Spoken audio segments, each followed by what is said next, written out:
cold game. And I think one of the best ways that you can tell how well made it is just that, generally speaking, the better players get these ridiculous runs against their opponents. Spawning in the bottom left position of Eternal Empire, we have Kelazhurl.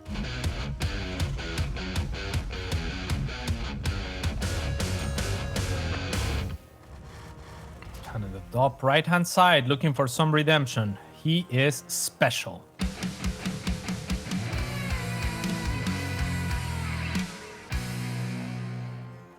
Playing for Exxon, and yeah, both of these guys are awesome. They've been playing each other and fighting each other since the beginning of time.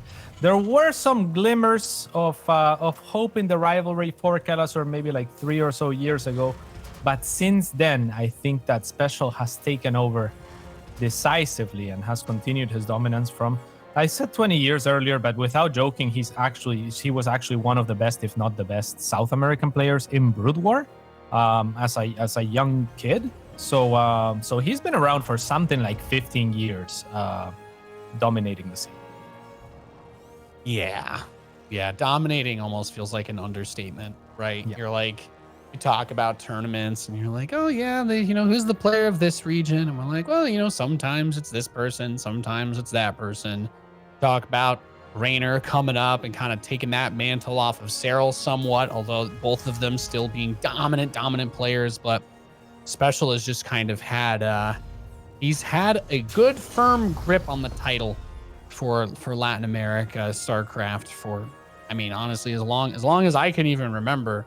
I don't even know if my career in StarCraft started early enough to be anybody good enough to contest him that like gave up or something. But him and Diego. There's been contenders. There's been contenders for sure. I at some point was a contender for Latin America, believe it or not. And he was always too tall a mountain for me, to be honest. But I at some point was in Kelazhurl's shoes, and I imagine my record was not too far off from 15 maps in a row, because Special is just a difficult obstacle for any Latin American coming up. Yes, he is. That's it's like you talk about. I guess at least there are other prizes if you don't get first place, right? Oh yeah. So it's not like it's not worth it to try. Yeah, and you can sometimes take a map and I'm making progress. You dilute yourself, thinking to like giving yourself some hope. Yeah, maybe I can do it next time. Yeah. So it makes it really hard, because we all know that one of the best things about Special and things that make him good is he has really gone above and beyond trying to be the best player that he can be. Right, lots of time spent in Korea. At least gives me the impression that he's pretty good friends with many of the best Korean Terran players in the world. Kelazhurl is going to go for a little bit of shake and bake here, though. It looks like he is not going to try bashing his head against a wall playing standard versus standard. He wants to mix it up, cats, and I love it. I love to see it. This is exactly the kind of shenanigans that I was hoping to get out of this series. Yeah, absolutely. And this is more or less, Nate, in terms of approach, and yeah, I completely agree with you. Special is one of the most dedicated players ever, and he's always been an extremely hard worker. And if you talk to him, I mean, like we were talking about with Thermal, maybe if we bring it to the anime realm, Special is a little bit like the Rock Lee, and Kelazhurl is more like a Neji. Like Kelazhurl picks up games, like when he tried Overwatch. I was playing Genji for like a week, and then he tried Overwatch, and then like by the end of the day, it was like, okay, I guess you're picking Genji now. Huh? Bro, you're bringing up an anime that's popular for its dubbed American version. Come on, we can do better than that. But can we do more? Right? This is the thing is I can only do Naruto or Dragon Ball Z references. God, no, man, you gotta get something a little spicier. All right. Something that you would only watch with subs, you know what I mean? I see. I kind of see, Special is maybe a little bit more of a Joestar, and Kelazhurl might be like Speedwagon, where he's cool, but he's not the guy that wins the fight. You know what I mean? Talking about? No, I do not. This is a really great anime I gotta recommend to you, man. Trust me, it's gonna ruin your life. Oh man, I love how anyone that's been watching this cast might have thought that you were anti-weeb, and now you're finally coming out, huh? Oh goodness, no. I just, it's like being a Jets fan. It's all self-deprecating jokes. That's it. I don't let other people talk crap to me, but oh man, believe me, life is miserable and I love it. Fantastic. All right, good scout here from Special. We'll see what's going on Kelazhur's side, who has a lot of Hellions. This battle cruiser actually gets. I don't know what maybe we should have been talking about this anime that's unfolding behind our eyes. Yeah, well, that's like, he's like, I have a 400 mineral, 300 gas unit in your base, and he says, well, Raven missile go brrr. Yes, And there you go. I'm surprised that the battlecruiser doesn't go back in right after that fades away, though. He's scared of Vikings. He can't teleport, so there's not really. I mean, he's keeping lot. it there. So if you should be going back then, right? My only assumption is that he's gonna try and yeet the Hellions in when he goes with maybe the second battlecruiser, because with Yamato he will be able to delete 2 Vikings. Tank or the tank Vikings are really all you're worried about. The Vikings are really the only thing you're worried about here. If you can get rid of the Vikings, you can micro battlecruisers against everything else because you can. So you're thinking, yeah, but there are different win conditions with the Yamato. If you remove the tanks, all of a sudden the Hellions are kind of uncontested. He's gonna remove the Raven. It looks like that's the priciest unit. So, yeah, as far as cost effectiveness goes, that's gonna be a prime target, and it was purely exposed. So, all right, something going for the very odd opening of Kelazhurl. And I do love that he's doing this. He will yeet the battlecruiser. He will indeed take a tank and go in with the Hellions. The Marines are being unloaded out of the medevac one at a time. The second battlecruiser goes in, and this is looking good for Kelazhurl. I want to say the Vikings, though, still alive. The Marauders, actually, like the greatest MVP here. He will get some SCVs off of this natural expansion, which would be nice. Saving that battlecruiser, that was actually really good. Saving that BC is actually pretty incredible because he's going to get a lot of worker kills.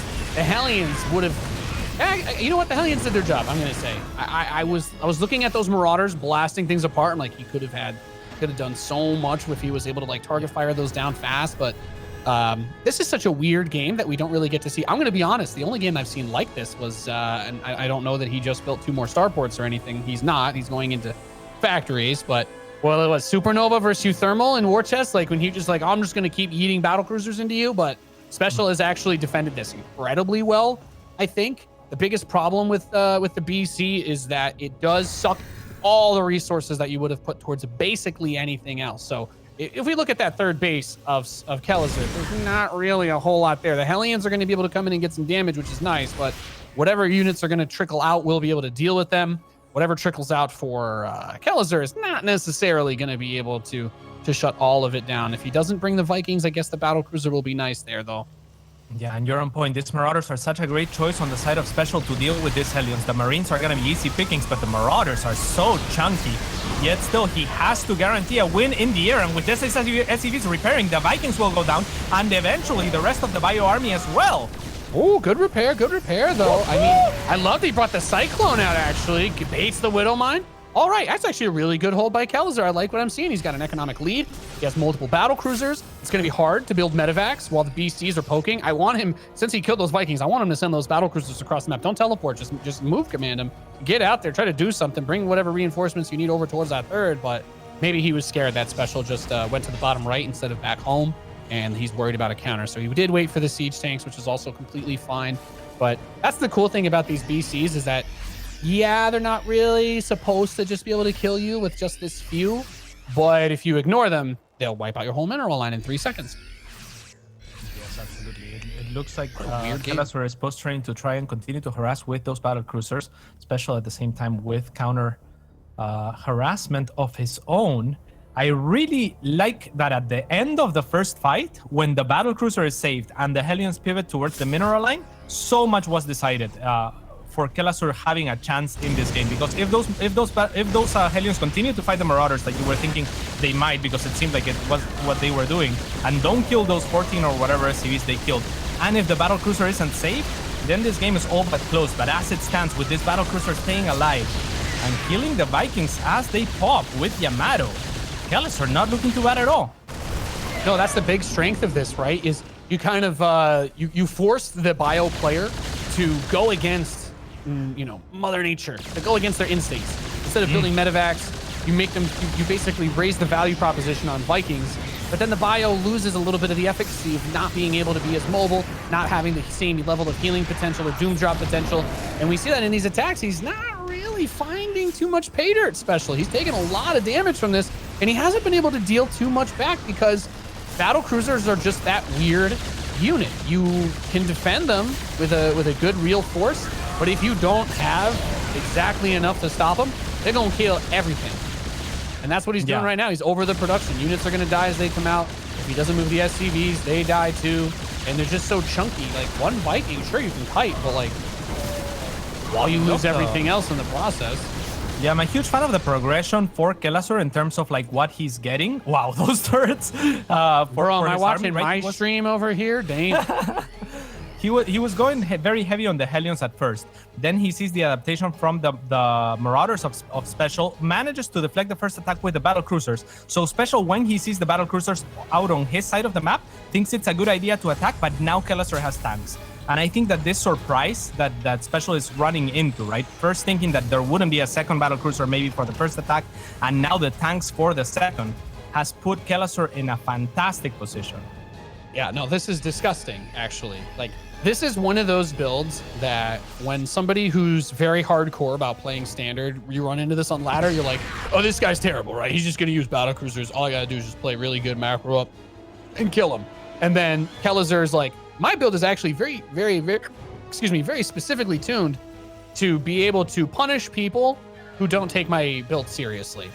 And that pretty much sums up this game, is that Special has played maybe a little bit too standard. I don't think he's really in big danger yet, but he's not in the best possible position that he should be in versus a build like this, because there's not a lot of big stopping power. There's not a lot of big head-to-head army engagement potential in it.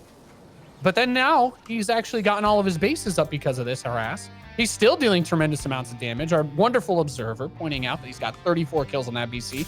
And in this situation, the Marines can be very dangerous, but BCs are chunky. They're big, they're mega chunks, you know? On the chunk chart, they are in, oh Lord, he coming. I don't know if you've seen it's a medically FDA approved document, the chunk chart. You should check it out, cats. It's great. But yeah, he's basically the fattest cat in town right now, is all you need to know. And that's going to make this army real hard to kill. Yep, pretty good upgrades as well on the side of Special. He has not slacked on those fronts, as he is getting +3 attack already for his bio. Relatively early, especially considering how hectic this game has been. I really gotta say, on the side of Kelazhurl though, this is the Kelazhurl that I love to see. The type of Kelazhurl that will show up with something unexpected yet refined, right? Something that's not your normal cup of tea, but that he has clearly put work into and has thought through, right? Those turrets are no coincidence, right? He's really hammered into this style. But what I'm concerned about is A, if he doesn't win with this, and B, if he has more of this in the cards for himself for the rest of the series. Yeah, so when I look at this, if I was to think about the possible traps that Kelazhurl could be falling into, I actually don't like that he's still upgrading his mech weapons. I don't think that they actually provide a tremendous amount of value versus air upgrades in TVT, because the air battles in TVT are incredibly decisive. And fun fact, cats, mech upgrades do not affect how many shots it takes to kill bio units, period, at all. It's always It's always 2 shots to kill Marines. It's always 2 shots to kill Marauders. People go for the semantics on splash damage. I say my Vikings always winning the air fight is a little bit more important when I'm playing mech. So I do think the battle cruisers are losing value as armor upgrades and stuff get researched and don't have the attacks. But he's going to have a hard time in an air-to-air fight if Special actually keys in on this and starts getting, the ship weapons and armor himself, because he won't actually be that far behind in the air upgrades in that situation. 4 turrets ready to welcome this drop. Also, the Vikings in position in time, and now with the Hellion reinforcements, who also are getting some of those upgrades. I wonder what the value is on those, since Kelazhurl is making a bunch of those. Do you think there's any interactions for those versus Marines? Or it can be, yeah, with the combat. So it can be the difference between, I think, like 5 and 4 hits or something like that. It's just not a scenario that occurs. I'm not saying upgrades are ever bad, of course. Like if he ends up needing Thors for anti-air, then it's going to be a really, really big, really nice thing. It's just because it's been such an air focus, I do scratch my head a little bit at the lack of ship weapons, because these BCs could be doing a tremendous amount more of damage, since they are, I think, the single unit that benefits the most in StarCraft in attack upgrades and armor upgrades, honestly. That is true. He has only, as far as unit count though, he has only had the 2 for the rest of the game. Now he's moving out. Kelazhurl with a commanding lead now after that drop, and Special will be forced to tap out for the first time in 15 games. Damn, that's all I have to say. Just wow. That is something out of my dreams. Actually, I don't know. Is this real? Cats, am I dreaming? Is this reality? I don't know. Yes to both. Okay. Mate. Oh, okay. Nice. Then can I get like 2 mojitos? That'd be great. just having a beer right here on the table in front of me because I need them after watching that one. Oh, what a spicy start! What a spicy start to this lower bracket final. I can't get this smile off my face. I just watched the guy BC Russian DVT again and win against Special. It was great. Well thought out. Yeah, it was great, right? He was ready for every follow-up for the most part. Special tried a couple of things and he ran into a couple of different walls, a couple of different layers that Kelazhurl had prepared in this build, anticipating what might happen. So Special probably out of his comfort zone. Now the question is, can Special adapt if Kelazhurl is going to do something similar? I would say it's not too difficult, right? It's to mega blind counter BCs or. Oh, that's the weird thing, though. The weird thing about Battlecruiser openers, like, if we imagine a world where he opened with a Raven and a Cyclone, theoretically, the Raven should have always enough energy for when the Battlecruiser teleports in to be able to disable it. But then the Battlecruiser can just run away, right? So you kind of need to preemptively have Vikings and skip a Raven, which there's almost no scenario you would do that unless there's like a one base all in, because there are a few like tank Viking rush builds that people do. However, I like it because there isn't such an obvious counter to it on that map. You can go hide in the airspace on any of the expansions. Would I do that on a map that didn't have the ability to just run away like that super easily? No. But I also think it was nice that when the Vikings did come out, he actually didn't try to poke the BC when it was outside his base, because he had like 30 seconds where there were just 2 Vikings. He was building 2 more. There was only 1 Battlecruiser. Its teleport was on cooldown, and Yamato wasn't done yet. So maybe there's a little bit more he could have tried to do, but I don't know. That was very well thought out. I think best way you could have described it. In the top left, Blue Terran, he's special.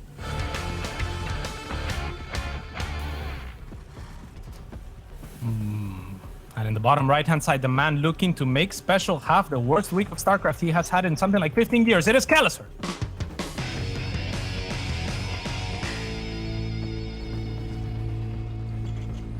That little monologue reminded me that I've also watched Death Note. Oh, well, that one was, man, when you're talking about the ones that were really popular with like the edgy teenagers in high school and not the basement dwellers like me, you know.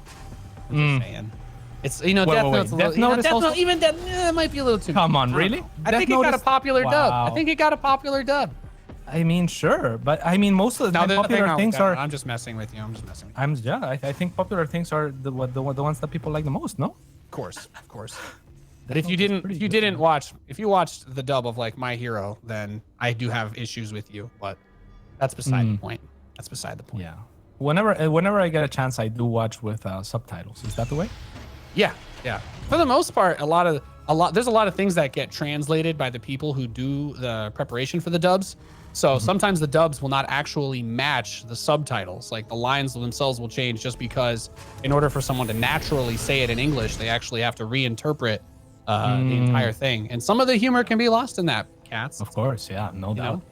It's like if I asked you to watch a Spanish movie with English dub, like obviously it couldn't be the same. There's the cultural barrier and there's the language. Yeah, the language. There are words that you use that don't mean the same thing, that you have to explain a great deal to make funny, or alliterations and sounds that, you know, just won't rhyme in a way that they are funny in the translation. So yeah, I completely agree with that. Yeah. I think there's different writers for the English dubs as well, because I know the subtitles are mostly going to be written by people who speak both languages, so they'll probably be better at more accurately interpreting it. But I actually met somebody through StarCraft that works on anime subtitles. It was fascinating hearing them talk about their job. Yeah, I've never much been fascinated with anime, but I'll tell you who is. Kelazhurl is, and it's not just that BC opener. It's he actually loves anime. Like I've lived with this guy for like 3 years, love him to death. He watches every anime. As does Probe. When they were together in the house, at some point, oh my god.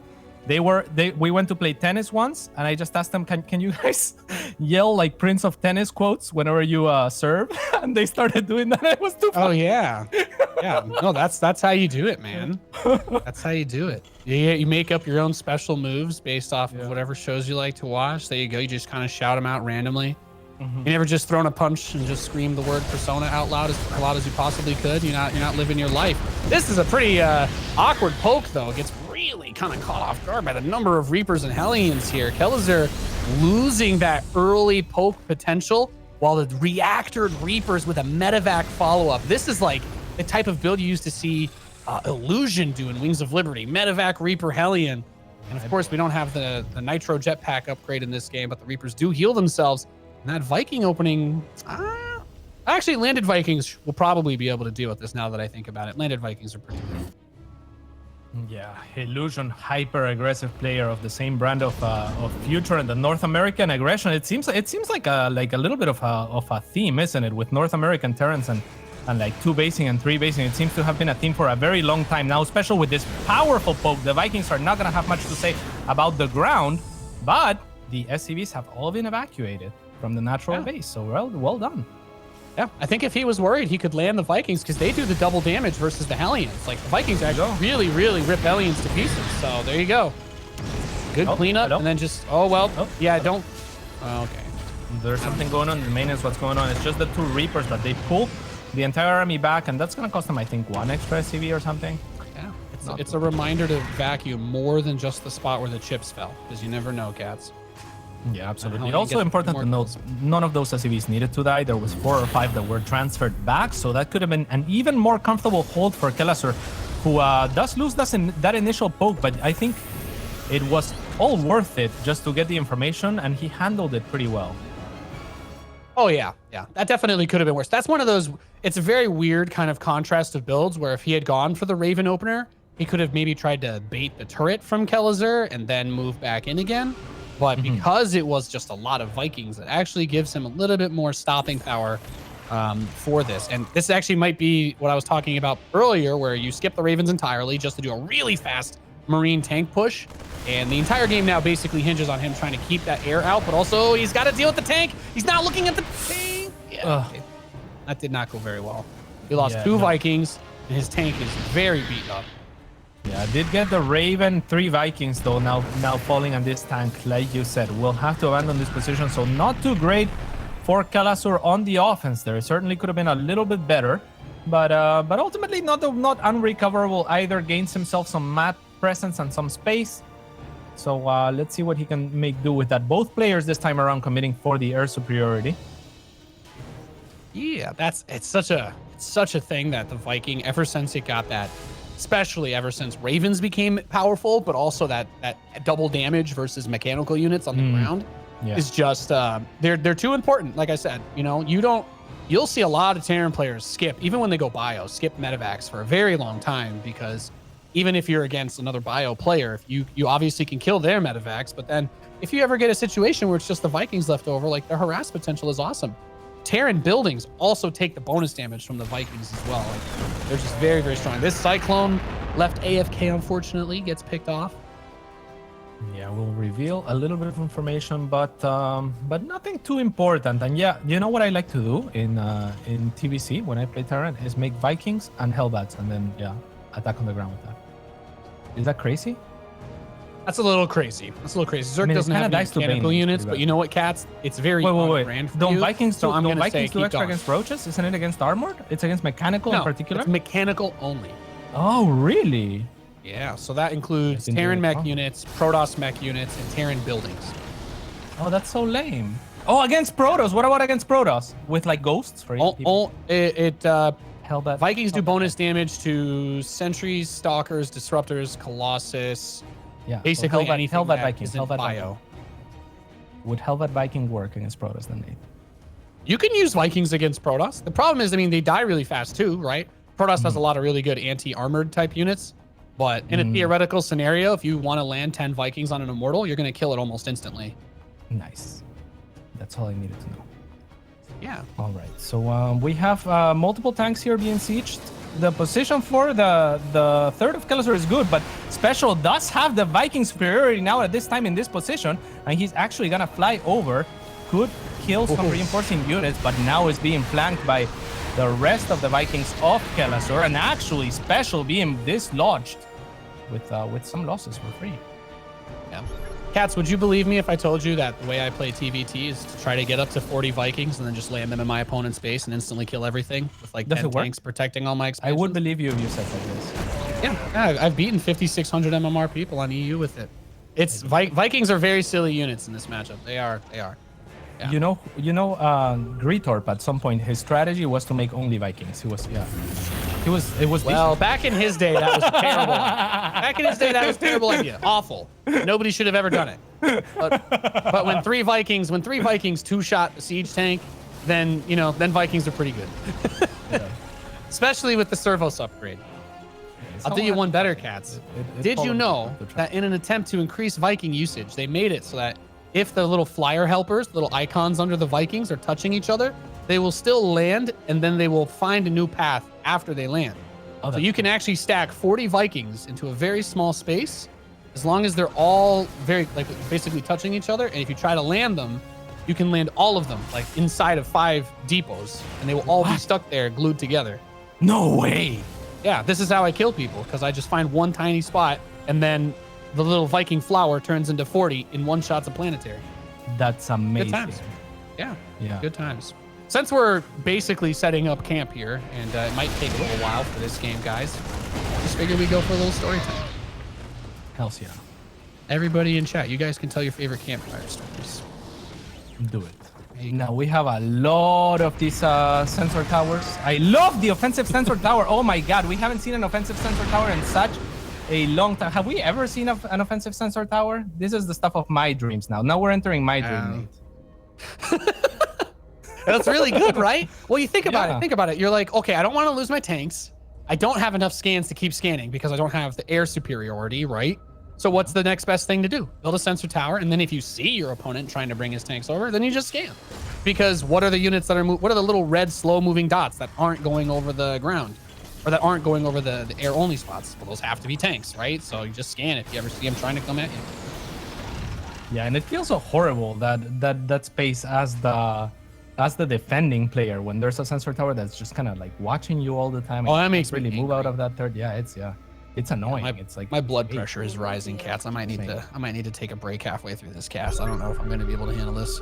Seriously, but I completely love it from Special, and he's one of the players that I would have expected this the least because it's the kind of thing that I haven't seen anyone else. So I'm not sure, who he would have gotten it from, and that's kind of like the approach that he often takes. Like I was saying, he is a lot like a Rock Lee type guy. He just fights and fights and fights and practices and practices and practices, and that's how he stays at the top. So very, very cool to see him mixed in some more creative, I guess, less predictable strategies. Here is a huge number of Vikings on either side. What's going on? Looks like Special has the better end. Yeah, the weird thing with Vikings is you got to consider the overkill as well, but Vikings are, especially when they start to spread out like this, they function better than when they're stacked. The way that StarCraft AI works and you A move is it's going to scan right in within the regular scan range, which is basically around the same range of the unit itself. Sometimes it's a little bit lower for long range units, but they're all going to shoot at the closest unit that they can shoot at. So you actually can end up with more overkill than you want if you clump them up too much in Viking versus Viking fights. It's better to have a little bit of a spread just so you're not all shooting the same one. That's what can make Liberators really strong if you don't, because then they can start to get the big splash off too. Yeah, this is beautiful right here. This, ladies and gentlemen, you may not like it. This is what peak TVT looks like. It's just Vikings. It's just always has been. As the Viking numbers increase, is it worth it, you think, to get something like a single Raven for the armor missile, for the anti-armor missile, or is that a unit that would get too easily picked off, perhaps? I think it's really easy to pick it off, but the Raven, the launch detection range for it is I think 10, so you should always be able to get it off. Okay. Yeah, this is the next step. Is just build turrets everywhere. But the thing is, if he loses the Vikings, if he loses the Viking fight, he's gonna lose badly. Like when you lose these fights, it's usually like your opponent ends up with maybe still probably 10 or 12 Vikings left over, and then they just kind of kill everything because they can land on these siege tanks and one-shot them before the tanks can fire even on all of them. So the tanks will only get one volley, which is not enough to kill a Viking. So then you just blow it all up. All right. Advanced ballistics as well as liberators in production from Special, who, by the way, made 2 tech labs on his latest 2 starports. So I thought we might see somewhat of a Raven transition, but instead one of them is being able, or is researching. What is that? What does that do? Well, he's getting Raven Energy? COVID reactor, which is going to be the Raven energy upgrade. Oh, so nice. They're going to start with a little bit more. They will start with enough energy for the interference matrix, and they'll be close on the Dorito cannon. But the one I really like that Kelazhur's getting is the transformation servos. So the Vikings basically land instantly. And that's really, really, really, really, really big. Special overestimating his position. It looks like Kelazhurl is going to take this engagement, right? It looks like he has the greater Viking numbers, and this is horrible for Special, who just committed to the tech in Ravens. He's making 2 Ravens at a time, and he was committing also to the ballistics. He's relying completely on having that air superiority, and he just lost it. Yeah, I don't really like. I mean, it's kind of weird because Kelazhurl didn't actually have a tremendous amount of.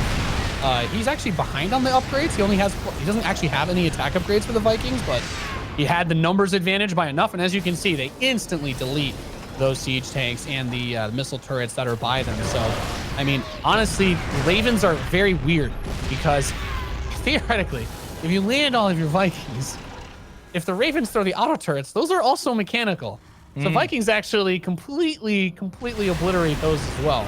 And like in this scenario with that Viking lead, pushing this right now would be the best thing you could do. The Vikings will easily kill all of these tanks if they can fight them by without the rest of the reinforcements coming in.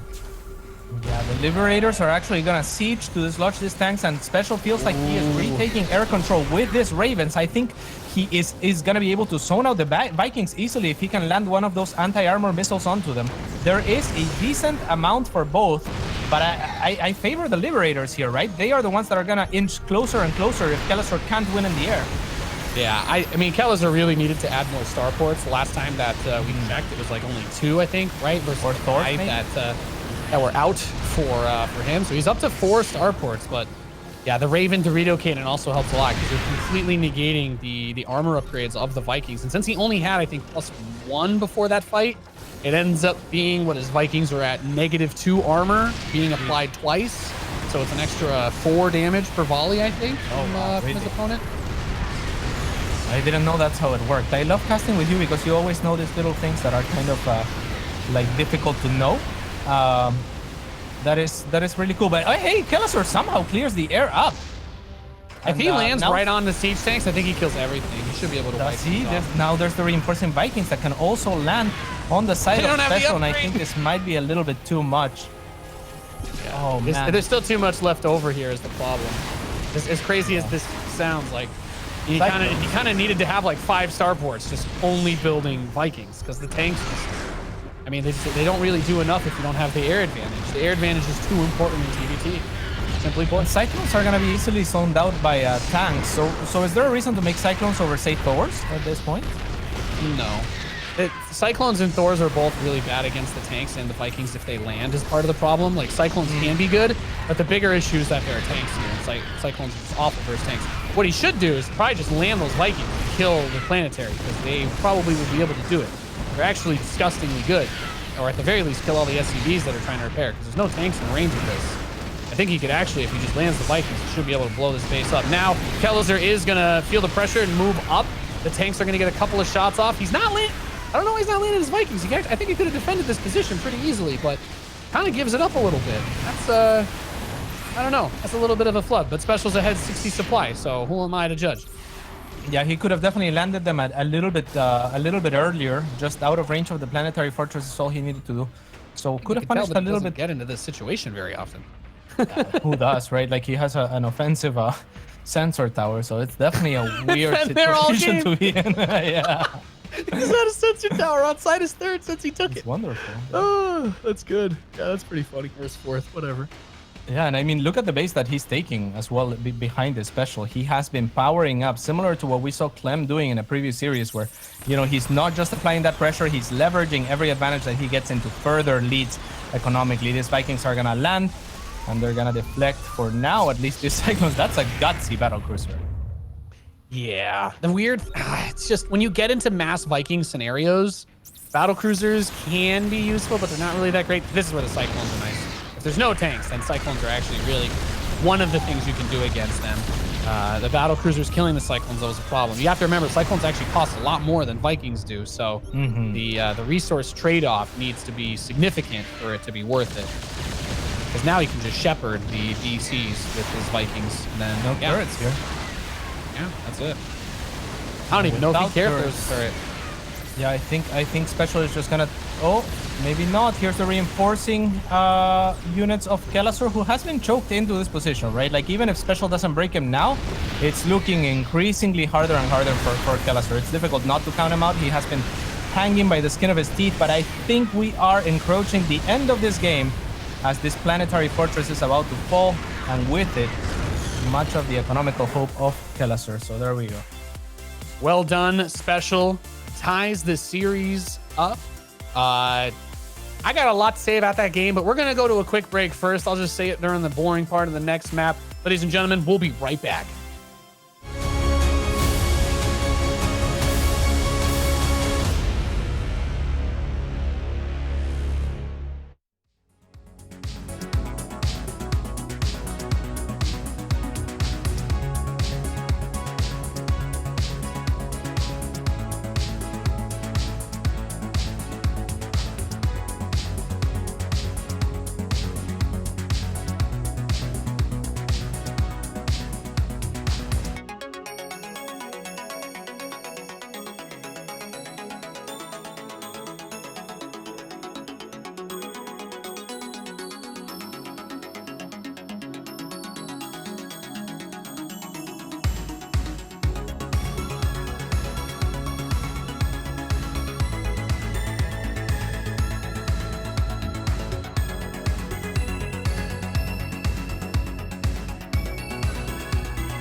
Bienvenidos. Welcome back to the Latin American you call it semifinals. You got me confused now too. It's basically the semifinals. It's the losers bracket. It's a weird thing to call it the losers bracket because Special is here. He's not usually here. So yeah.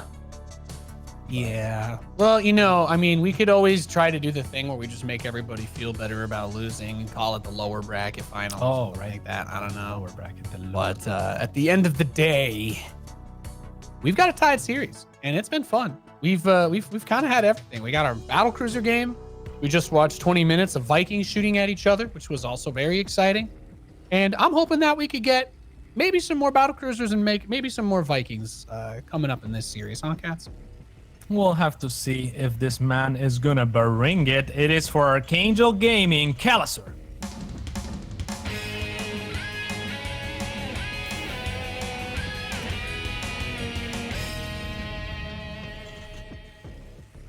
And his opponent, spawning in the northeast of Everdream, he is Special.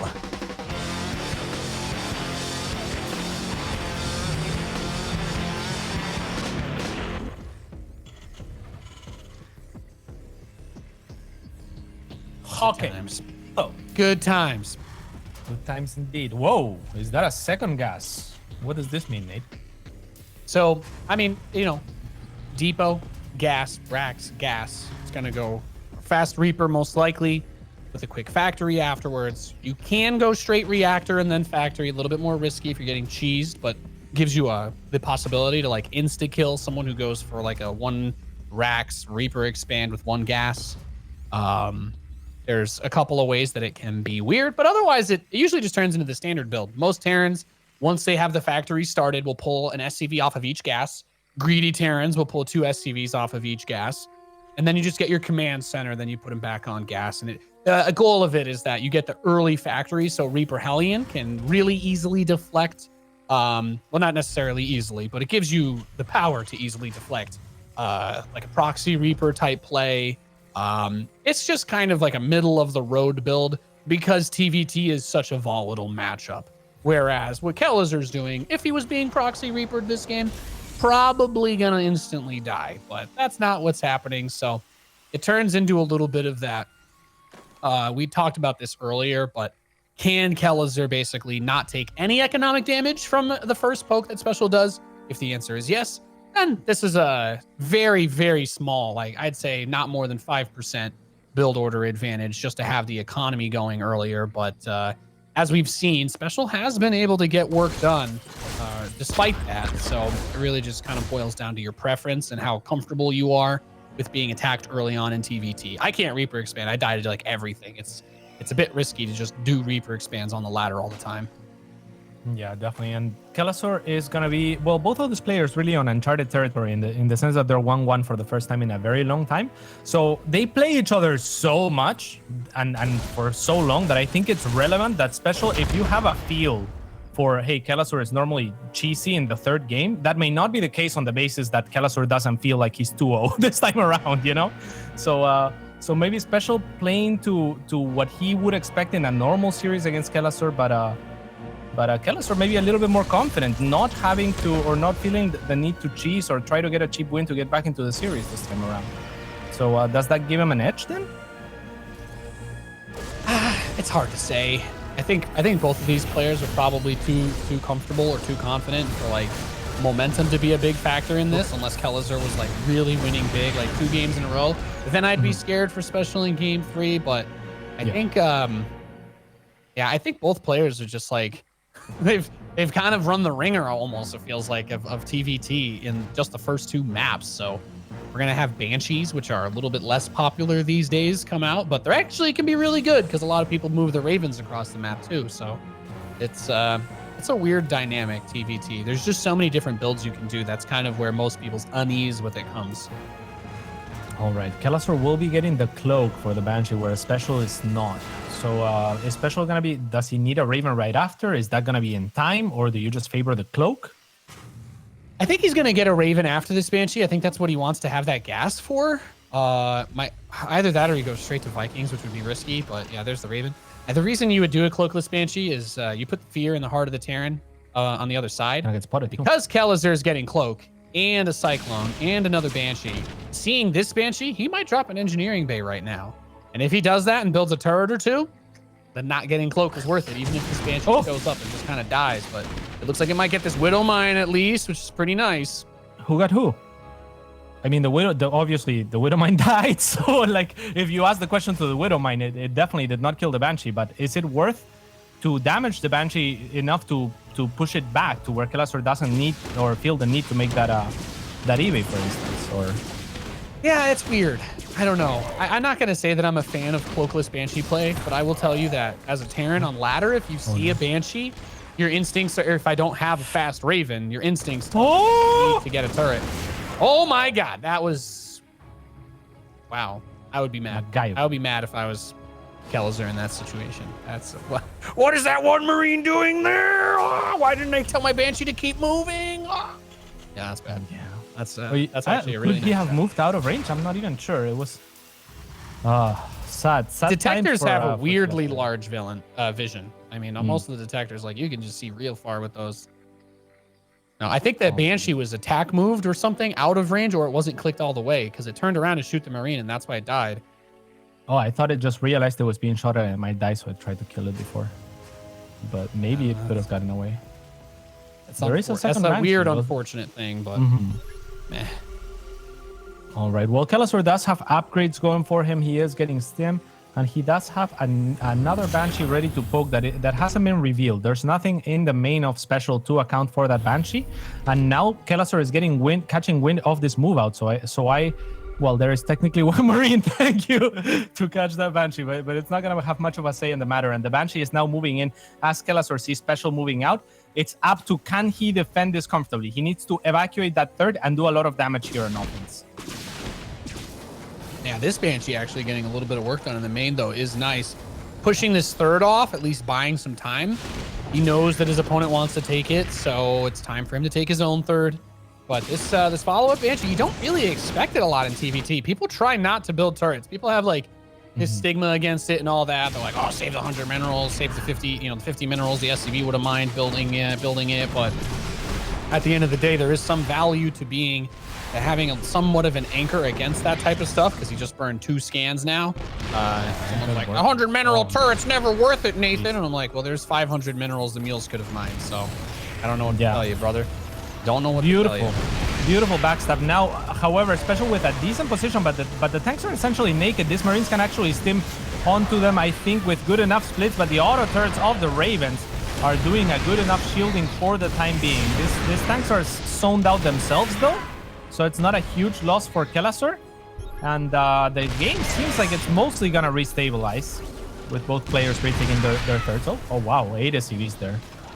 It's nice because he's cut off the path between the actual base and the third. So he kind of has everything locked down. Liberator is going to show up, drops another auto turret, gets one of the medevacs. Would love to see him land the Vikings on this if he wants to really stick this position, but he's going to start to pull the air units back. He does have another siege tank on the low ground of that ramp, although I don't know if he can hold that position.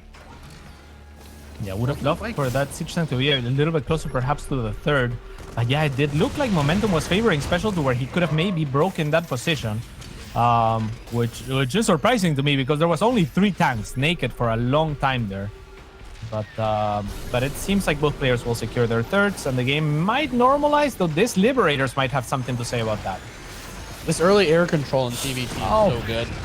Early air control is just so good. He doesn't have 40 supply of Marines where he can just charge in, lose half of it, and dislodge the Liberators. Instead, all he has to do is kind of sit here and take it while Special slowly inches up to his other base because he's got Vikings, he has the Ravens too.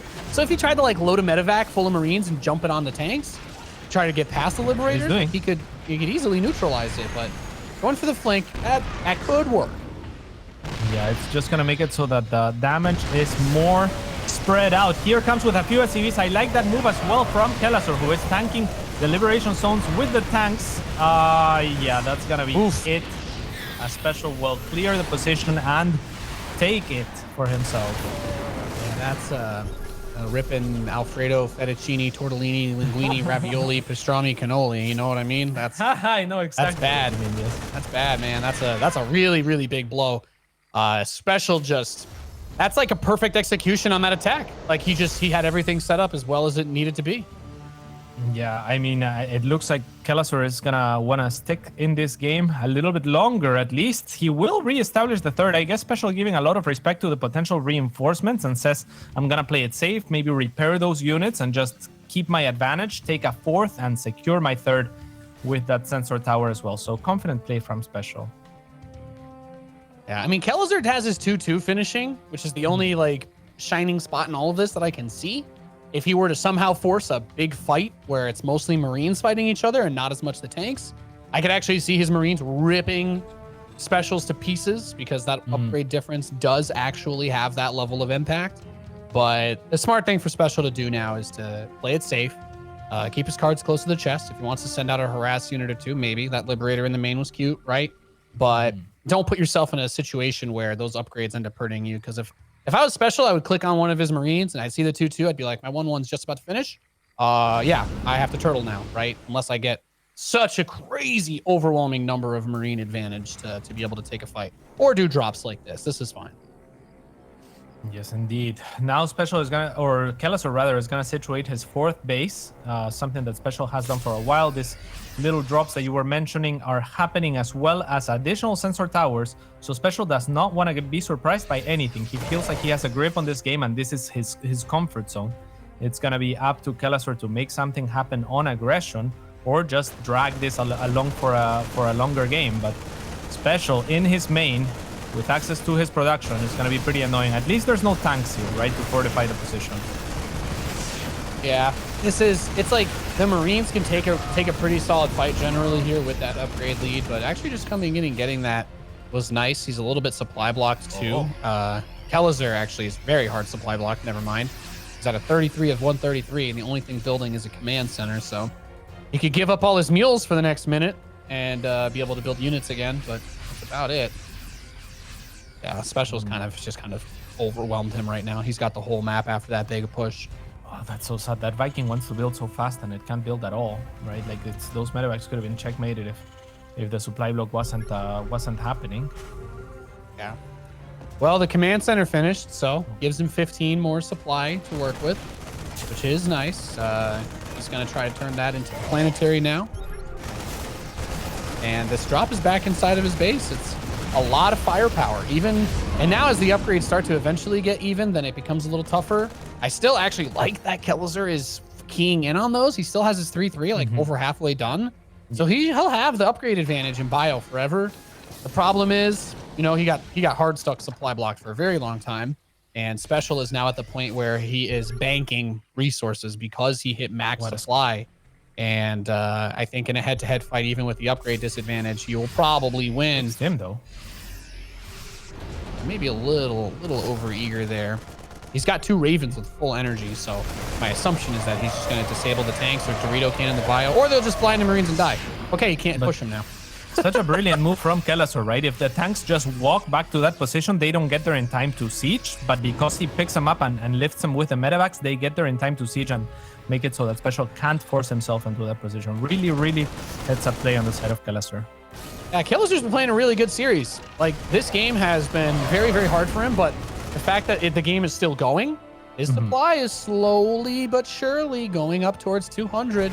And that's the most important thing. As long as he can get a big army and get a head-to-head fight, I talked about it, he's got a pretty 3-3 is done. Huge upgrade advantage. 3-3 is done. He's able to build the same army. I would have loved to see a sandwich, but instead he's going to go for the counter offense. I don't think this army on defense is going to have much to say on the matter, though. Let's see. Here comes the army of Kelazhurl now sieging onto the base of Special. Only 2 tanks here and a little bit shy to try and capitalize as Kelazhurl, which will mean a liftoff, but nothing else. No SCVs killed, no position dislodged, and now Special is saying, you know what, I'm gonna take your army is the price. Kelazhurl catches wind of it though and will go into the main, further complicating matters for Special, and this is actually a brilliant move from the Brazilian. Yeah, definitely. I mean, there is a tank inside the main for Special, which complicates things a little bit, but if he could just get it to be Marines versus Marines, that would be so nice. The tank's from the low ground, shelling up from the 3rd, though. Oh, that takes the wind out of the sails. Kelazhurl, he has been gutted economically. Yes, that west side base, he was able to take it and get the planetary, but this is too much. There's no way you can hold on to this. Very well done. Very well played in this map by Special, but I do not know how exactly Kelazhurl is going to overcome everything that's been in his way. 14 Marines and 2 tanks are building inside Special's base. He just kind of has to lock himself down and stay alive. He's got so many tanks. If he sieges up below this ramp, I don't think Kelazhurl can dislodge him. Yeah, it's going to be extremely different, but the Marine numbers are dwindling. No, it's not going to be enough. With that tank on the high ground, Special is going to secure his position and take a lead in the series 2-1. Great series. Well done. What a wild game, you know. That's it's a textbook execution on the push that he did at that third base, right? He gets him because you can't really do anything until you have 5 barracks pumping Marines. You'll never have enough units to break a tank liberator contain unless you already were building a lot of Vikings. And as bio players are wont to do, you get medevacs. So just the lead he had from that position, I didn't think could be overcome, but the upgrades definitely made a couple of those fights seem a little bit lopsided. And I thought maybe if he could just get a big maxed out army together and fight head to head, he had a chance, but Special never let that happen. Yeah, there was a point in time where the army of Special was running through the middle, and Kelazhurl had basically two potential sandwich armies heading in opposite and different directions through the sides of the map. I felt like he could have maybe collapsed onto it, but he would have had to have perfect knowledge of where the army of Special was and capitalized on the moment that you're essentially describing, right? I think that was the only opening, was let's fight before your tanks are sieged. Yeah. That's pretty much it. He had that. It seemed like there might have been an opportunity to dive. You were saying when you called for the sandwich, there might have been an opportunity to dive on him when he sieged between the 2 cliffs. But once those tanks are sieged, there's not a lot of bio armies that are going to be able to crash into 10 sieged up tanks and kill it. There's just, splitting doesn't really work when there's that many siege tanks. This has been a really crazy series. Kelazhurl is actually playing a hell of a match so far, but I think we're seeing the clear little edge outs in some of those smaller fights with Special's control. Seems to be on point today too. Yeah, he seems to be doing very, very good, and really cool pokes and prods as well from Special, right? Like he has done great on aggression, I think, with his little squads of units throughout the series. I even don't know do you feel like he needed to retreat, or can you sometimes just hold the third when he established the position with the liberators and the tanks? I think the biggest concern is that you are probably spending a lot of your attention on that front force if you're doing that, and then if your opponent is just patient or takes the other third, you kind of forced to do something again with those units, and then you're like, well, you might throw them away because then you're trying to do another poke, but they took the different third and they have more units in position, and you kind of lose it for free at that point.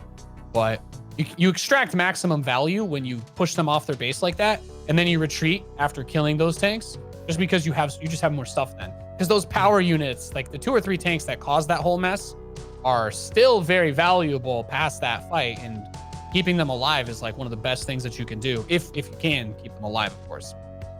It's kind of like that Hero Marine series, actually, earlier when he had the third base, right? He wanted to get out, and then it ended up hurting him. So you're not wrong that if he stayed there, he might have gotten more value too. So it's a bit of like a question mark on just how comfortable you are. Like, do you think you killed enough stuff that you can leave this here and be safe against a counterattack? Well, you can leave it there.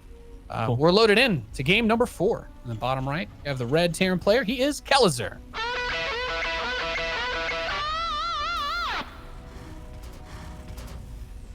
And in the top left-hand side, on match point, it is Special.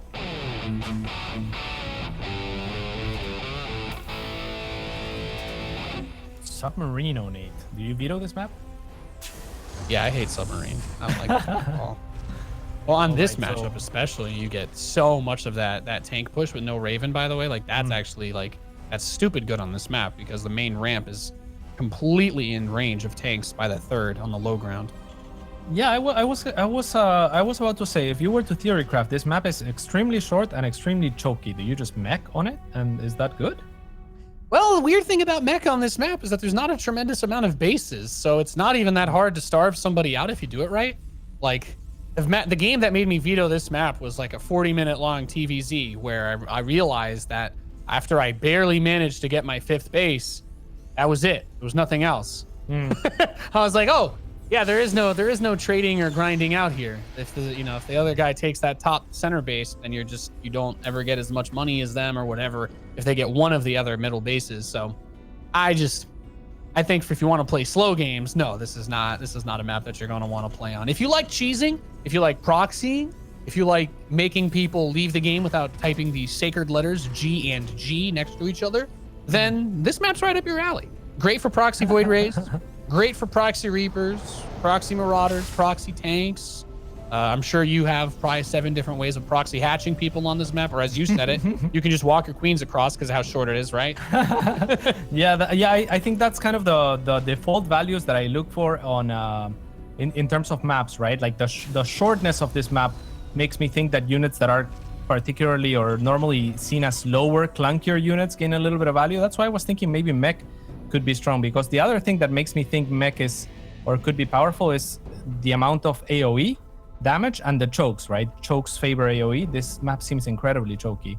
So I see your point. It's not easy to split the map and take it longer with mech, but what about like a 3 or 4 base mech push? Like how? Oh, I could definitely see that. Yeah, no, I completely agree there. Yeah, I obviously I'm personally the kind of guy that likes to play longer games. That's why I play styles that try to lean towards that. That's just how I enjoy strategy games. I like long games, but you could definitely do more timing based plays on this map with how many choke points there are. It's just also important to keep in mind that moving a big army through those small choke points is also very dangerous and hard to do at times, because with how small the map is, if they even catch a whiff of you moving, it's very easy for them to jump on top of you. So you kind of have to very slowly crawl your way. And then if they want to go for a doom drop, instead of taking, a minute to get to your base, it's going to take 40 seconds. And then all of a sudden your next wave of units isn't ready yet. And things get ugly. But I see a lot of Marine tank pushes on this map, really popular. I actually had Hero Marine play on this map a couple of times in the War Chest Team League, and I think we actually saw I think Soul tried to bring the 2-base tank Viking push. I think we saw that out of another Terran. I can't remember what the other TBT played on this map was, but it's very popular. 1.5. Yeah, 1.5 type base aggression against Soul. There was a Hero Marine against Soul. I think it was on this map where Soul just kind of ran into a lot of. So it's risky.